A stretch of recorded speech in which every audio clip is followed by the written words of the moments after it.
Bonjour à tous les passionnés de chasse sous-marine, c'est Hugues Maldan. Je suis vraiment très heureux de vous retrouver pour un nouvel épisode de notre émission radio en podcast Mémoire de chasse. Alors aujourd'hui nous sommes avec un très grand chasseur et un sacré personnage. Ex-chasseur. Il s'agit de Robert Stromboni. Salut Robert, comment vas-tu? Eh bien, comme un jeune, 92 ans, voilà, en pleine forme. Ben, ça se voit que tu es en superbe forme. Oui, je ne me plains pas, voilà, parce qu'à mon âge, malheureusement, j'ai beaucoup de collègues qui ont disparu. D'ailleurs, tous les coéquipiers, tous les gens que j'ai côtoyés, disons, de ma période, ben, ils ont tous disparu, quoi, voilà. Alors, je m'accroche, quoi. Heureusement que le sel conserve. Alors vous allez le voir pendant cette interview, Robert, il est en superbe forme.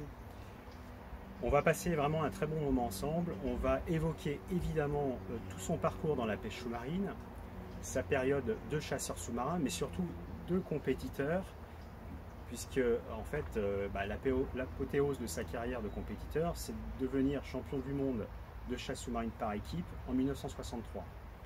Il a ensuite été aussi capitaine de l'équipe de France. Il a écrit 5 ouvrages magnifiques sur la pêche sous-marine.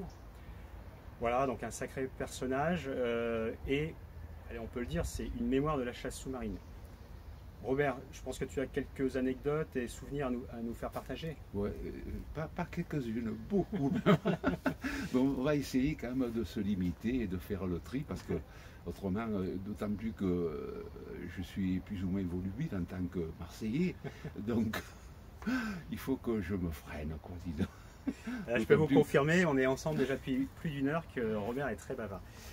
Alors on va démarrer cette première émission, il y en aura 2 de consacrés à Robert Stromboni. La deuxième sera justement sur sa période d'écrivain, sur la pêche sous-marine. Aujourd'hui on va parler de sa période où il était dans l'eau en tant que pêcheur sous-marin. Et cet épisode podcast, on l'a intitulé Robert Stromboni, champion du monde et mémoire de la chasse sous-marine. On vous souhaite un très beau podcast en notre compagnie.